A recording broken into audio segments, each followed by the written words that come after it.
Thanks. Hi, everyone. So we're going to do this in laser beam fashion because we're a little behind schedule. And so we're going to be motoring through. I want to talk to you today about why Bonobos, actually known as a web-driven brand, is moving offline. Before I do that, I have to tell you a little bit about the Bonobos story. So Bonobos actually started to solve Brian Spaley's problem, which is he couldn't find pants that fit. This is one of the first pictures. I actually took this photo at a high school in Los Altos where we were doing the spring show at Stanford Business School. And this is one of the first pair of pants designed, and as you can see, Brian designed it to solve a problem that he describes as hockey butt. Just he grew up playing hockey and soccer in the Midwest and found that American cuts were too boxy and the European fit was too tight. And so he designed this fit with a contoured waistband, with a medium rise, with a tailored fit in the thigh, and it turns out that this problem was actually one that a lot of American guys had. Guys, I say, who have an athletic build or what I would describe as a used-to-be athletic build. The second element of the brand was about fun. And so this is one of the first pairs of Bonobos produced. It's a turquoise lightweight corduroy with a lot of fun in the liner, and you can see that that fun is emblematic in the way that the product is designed. And that energy in print and in color, we've seen a season in both women's and men's pants with a lot of color. I think that this was something that we recognized 5 years ago, that there is an opportunity for men in particular to express a little bit more personality and colorful energy. And I think that great brands for everyone have a conversion experience. This was my conversion experience in that pair of pants. Please forgive me for this outfit, which is absolutely terrible. I'm at a wedding in Hawaii. I'm not sure what was going on with this button-down shirt or that necklace. But you're just having a lot of fun. And this is a brand that was built on fun. And for me, this was actually, let's take these great pants and let's try to build an internet-driven experience around it. And so this was kind of the next step, which was not so fun, which was the 5 years of hard work that have followed. This is my apartment at 17th and Irving, moved to New York with 400 pairs of pants, put them up on the walls of my bedroom, built a website in Menlo Park with one of our friends, and we pressed play on the site here in New York in October of 2007. And we went 10 grand, 20 grand, 30 grand, 60 grand, 90 grand, all the way through our first year. Out of this apartment, sold 12,000 pairs of pants in year one, 5,000 customers came into the brand and they were just addicted to it. Did 2 million of sales, and we just about broke even, which was amazing. And we attribute that success to a lot of the amazing word of mouth and PR that we got in the first year. We really had no marketing budget. We just had great product and a dedication to great customer service. And that, that was really driven by the social commerce revolution, which we're all familiar with. And I don't want to pay it too much lip service, but this is the power now of social commerce. And I think that we're moving to an era where we'll talk about less about flagship e-commerce stores and more we'll talk about flagship social commerce stores. Because that ability to converse with the customer is what brings your brand to life. The other thing that Jen mentioned was this idea of customer service. In our belief, I had worked as a consultant at Land's End and I had seen the power of a direct-to-consumer catalog model and basically said, well, why can't we apply that power of service to an internet model? Why can't we build a brand on the internet with great service?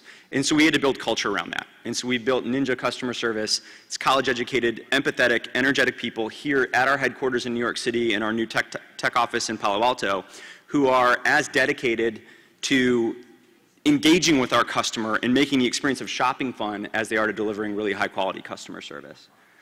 And so you can see that that was another part of the story. And if you actually ask people, why do you shop Bonobos? The first thing they'll say is fit. The second thing they'll say is great service. And the third thing they'll say is fun. And these are the pillars of the brand: fit, service, and fun. So this is the team here in New York. We were super excited to win one of New York's top 100 places to work from Crain's in October of last year. For me, it was the biggest achievement I feel like we've had as a company. I think that it's hard enough to build a company that's beloved by its customers. The most elegant challenge, I think, in business is building a company that's beloved by its employees. And so we're very proud of this accomplishment. In terms of how we built it out, it started with these better fitting pants. We've then built out the rest of the assortment in better fitting, colorful, energetic basics. And we curate about 50 brands on our site as well in categories where we are like footwear and accessories. Last year we introduced denim. And I think that earlier on the panel you heard about this idea of brands are about storytelling. And one of the opportunities in social commerce is you can tell that story directly. Your staff can tell it. And you can tell it through video. And so I just want to roll a brief video on how we launched our denim product line last year.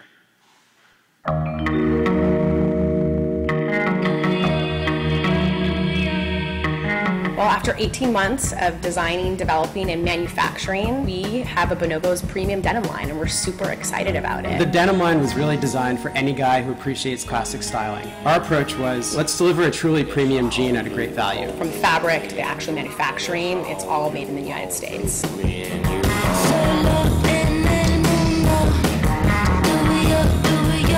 You know, the beauty of Bonobos denim is its versatility. It can be worn just as easily during the day or on the weekend as it can be at night or to the office. The quality of denim that we chose is amazing. It's very subtle, really easy to wear, and the final end product is just really great looking. And we really came up with a fabric that was taking vintage elements and then also putting a modern twist to it. So really we ended up with a really nice, beautiful fabric that was unique and exclusive to Bonobos. We really had a point of view of what we wanted the denim to be. Not overly branded, subtle detailing, and really let the great fit and styling speak for itself. We knew we wanted to make it in the U.S., and we knew that LA was where we would make it because that's where premium denim comes from. It was conceived in New York, born in LA. It's 12¼ ounces of premium North Carolina denim. We're really excited to be working with Cone's White Oak facility out of North Carolina. They have over 100 years of history in producing premium denim, so we knew they'd be a great partner for us. I think our customers are going to love the fact that this jean was fully made in America. You know, we're direct to consumer, we're web-based, so we're able to produce premium denim using premium suppliers and manufacturers, but really offering that value back to customers rather than selling it in a store or wholesaling it.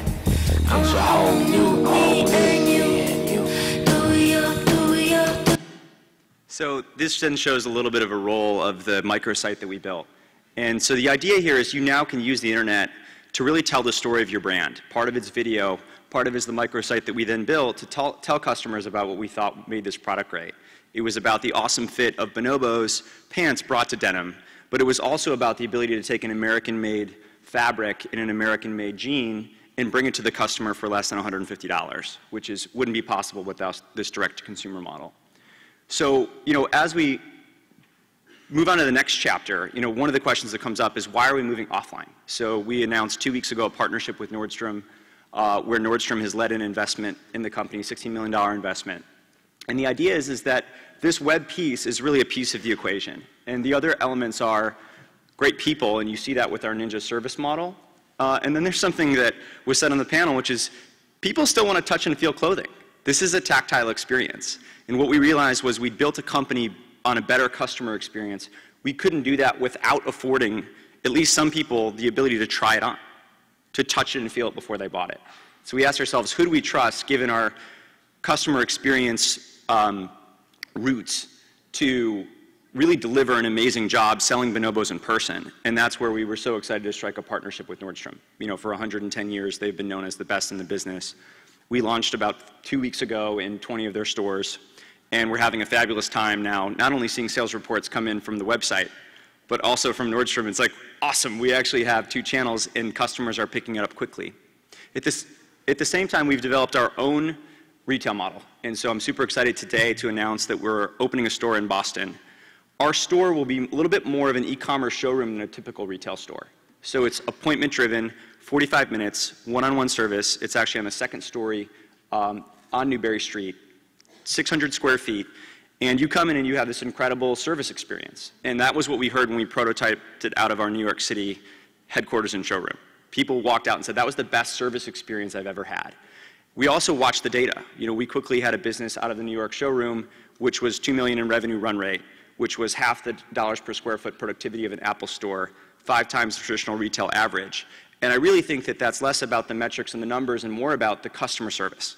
I think that we're tired of walking into retail store environments where we either don't want to speak with anyone, like don't talk to me, or we want more help than we're getting.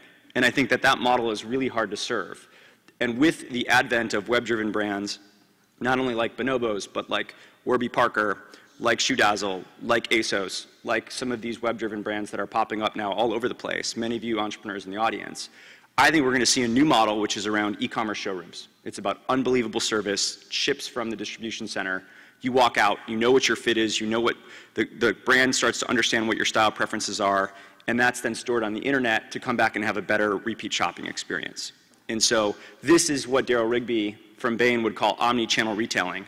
and we're seeing it. And we're so excited that in 2012, turning over this partnership leaf with Nordstrom and building out our own retail model, which we're calling Guide Shops, starting in New York and now with Boston, we get to learn and see the power of our brand coming to life in person. So, recapping where we are, we've got an office in New York with our first Guide Shop, opening one in Palo Alto. We currently have a tech team that we're building out there. Guide Shop will be there. Then the first standalone is in Boston, 20 Nordstrom stores, and this is about bringing that Bonobos experience to customers in person and offline.